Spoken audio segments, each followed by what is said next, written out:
had to do pet sounds because I knew it was in me. I knew there was a pet sounds in my soul somewhere.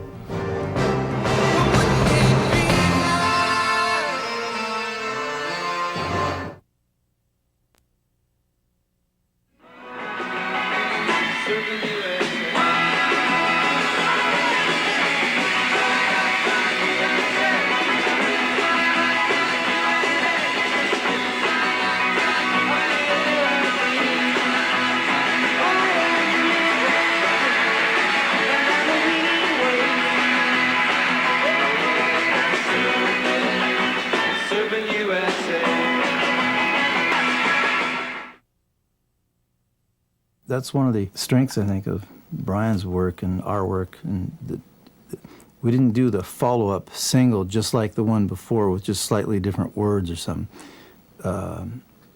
Brian's too much of a Gemini for that. And he would come up with something completely different. Brian obviously was chomping at the bit to grow, not unlike the Beatles with Revolver and Rubber Soul.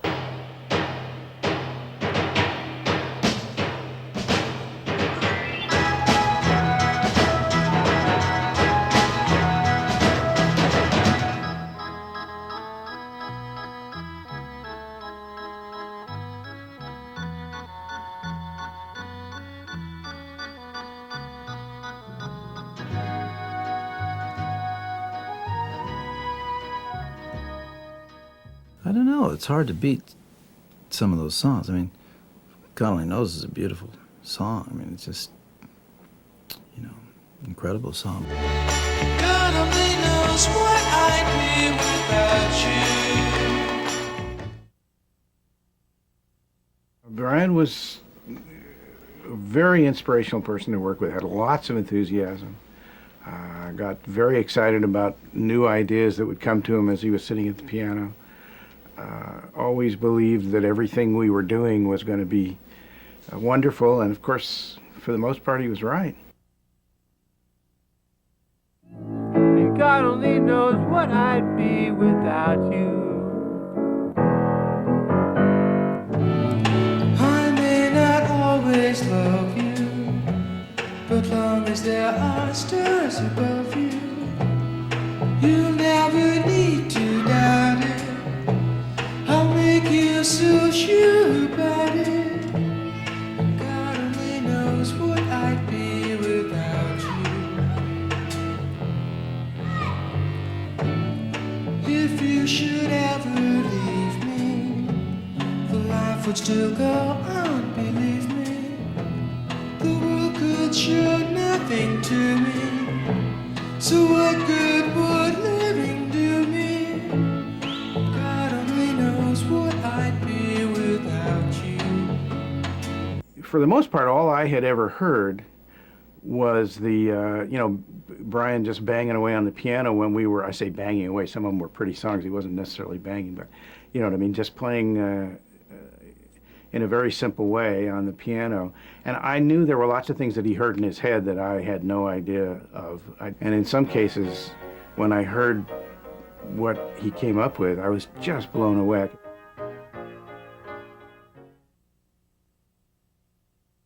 He would put the strangest things together, like guitar, electric guitar, and banjo, and, you know, harpsichord, and all these, you know, maybe a harp, all playing the same line. So they just create this really strange sound. It's not really about how any one thing sounds, it's more about how everything sounds. Take one, God only knows.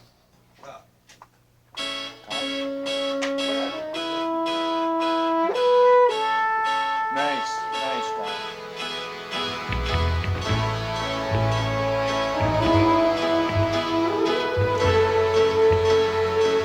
I walked into God Only Knows and I went, something wonderful is going on. That's when I realized what Carl kept telling me about how Pet Sounds was going to come to life and what it was going to be, but I didn't understand it till I walked into too many people in too small of a place playing God Only Knows with everything leaking into the other mics and causing this wonderful sound to happen.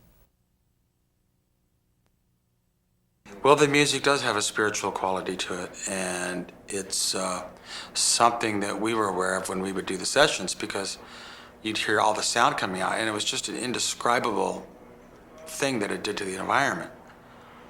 You know, you'd be in a room, and you'd hear this noise coming over speakers, and it would be, you know, you'd be resonating with it. Musicians were delighted with what they were hearing and what they were being asked to do, and Brian was thrilled at their performances. You can hear it when you listen to the session tapes. Accordions stay in that same groovy thing we had, because if we lose it, it's that certain vibration or frequency thing. Can I just hear you one more time? Play the verse thing. I remember Wouldn't It Be Nice? And I had two accordion players playing at once, and they're both playing the same thing, and it just rang through the room and in the booth, and everybody was going, "What is that sound?" You know. Happy times together we live. I wish that every kiss was never ending.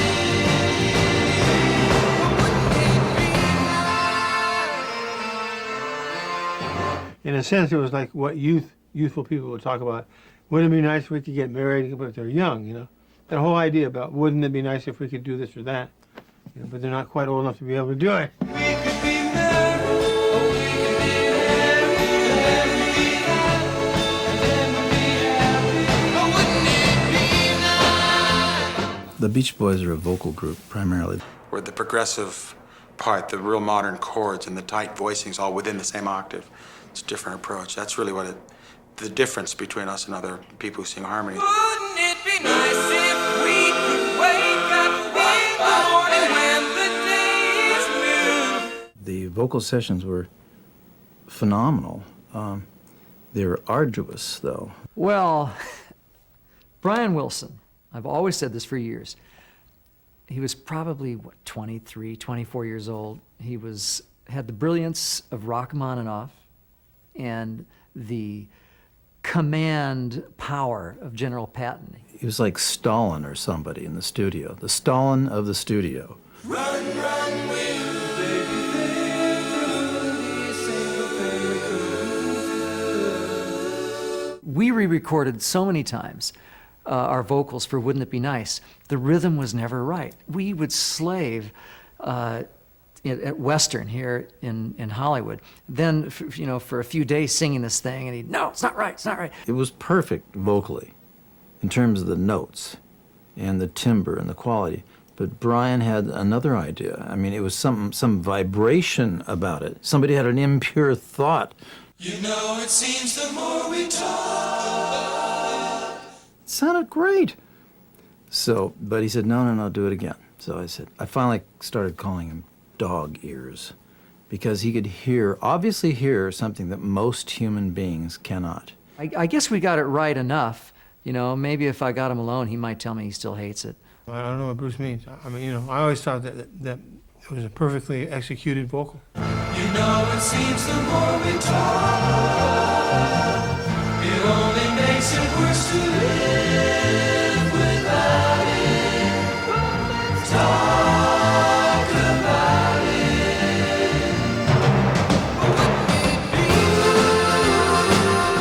it. Pure as everything. Totally pure. The boys are absolute angels as singers. So hoist up the John B, hoist up the John B. See how the mainsail, see how the mainsail. So I took an off time and I went over to Brian at the piano and I said, please, I'd like you to hear a song that I think has some potential, and I think if it were done in our style, that you might enjoy this, might appreciate this. So I sat down and played these progressions from the Kingston Trio song. However, I adapted it because, it's just basically a 3-chord progression and done on banjo and guitar, and I knew that we had to have keyboard, otherwise I wouldn't get his attention. I want to go home when I feel so broke up. I want to go home. Very shortly thereafter, there was an incredible arrangement ready for us to sing. We come on this loop, John B. My grandfather and me.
felt like a misfit. I felt like I wasn't part of society for some reason.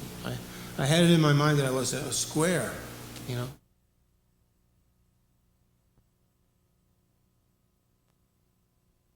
They say I got brains, but they ain't doing me no good. I wish they could.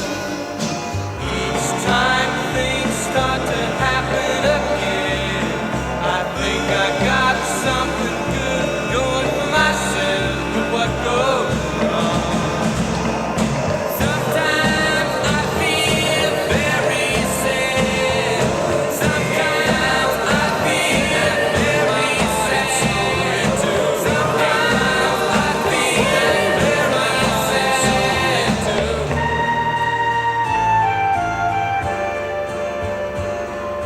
I guess I just wasn't made for these times.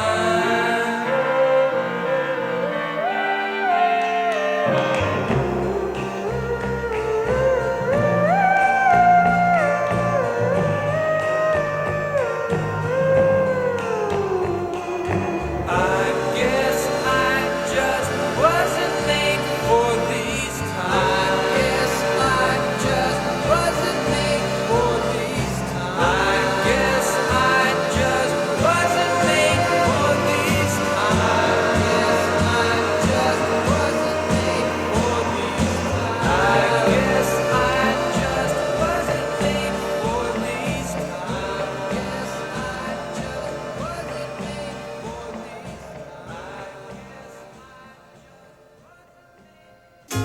Where did your long hair go?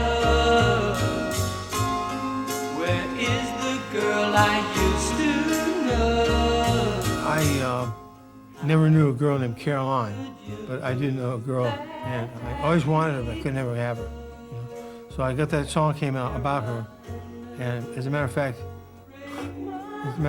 she called me. I'm gonna cry. It's so sad to watch a sweet thing die.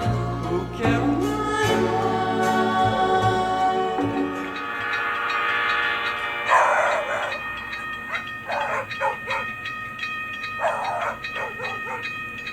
Gosh, what should we call this? And in the meantime, just minutes before, they got a recording of a dog barking at a train to end the album for whatever incongruous reason. Maybe it was the coda or the tail of the album. So anyway, this dog was barking, and I said, well, how about Pet Sounds? We went, whoa! We couldn't believe it. Great title, you know. So in about a couple of days later, we hauled ass down to San Diego Zoo and took a picture with some goats. And that's supposed to mean the pets, the pet goats.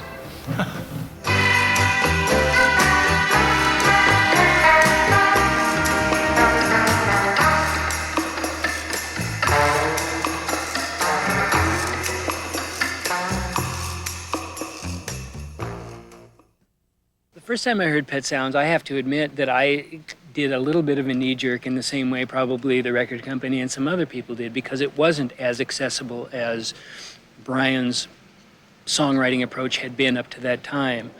I'm not sure I fully appreciated that until years later, probably until I started making records myself. It blew a lot of minds in a lot of very music-sensitive places, like in England, for instance. Bruce can tell you about that. I go over to England, not realizing how hungry they are for anything about, anything about Brian Wilson and the Beach Boys. I show up, and Keith Moon appears at my doorstep. He says, I'm going to guide you through England, and you're going to meet everybody. And he knew the Beatles. And the next thing I know, Lennon and McCartney show up at my hotel room, and I had a turntable. I don't even think I had tape. I had a turntable, and we played Pet Sounds all night long. And they just totally were mesmerized by it. So I think Brian's wonderful music really helped the Beatles bring Sgt. Pepper to life.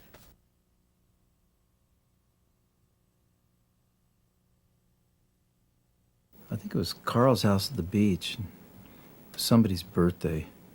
Paul McCartney was there. He was invited and did come by, and he and his wife, and he said, well, Brian, this morning I was driving along Mulholland Drive, playing Pet Sounds on me stereo, or whatever. I think he said, Pet Sounds on me stereo. Tears in me eyes, tears falling from me eyes. He says, when are you going to do another album like Pet Sounds, Brian? Could we ever bring them back once they have gone? Oh,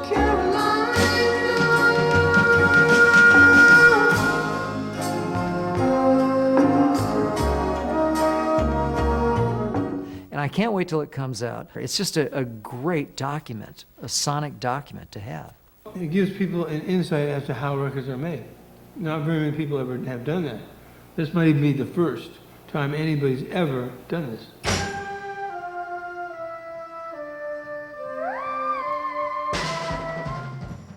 I think when you listen to the vocals, the arrangements, and the performance of them, the harmonies and so on the Pet Sounds album, you'll see.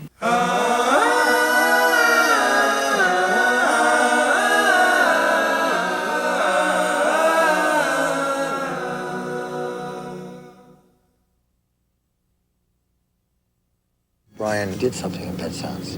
He was able to organize his thoughts to a point where they were hypnotic, but yet entertaining, meaningful, and spiritual too.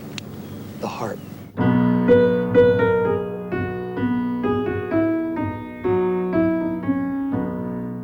When you listen to Pet Sounds, use earphones in the dark, and you can hear everything.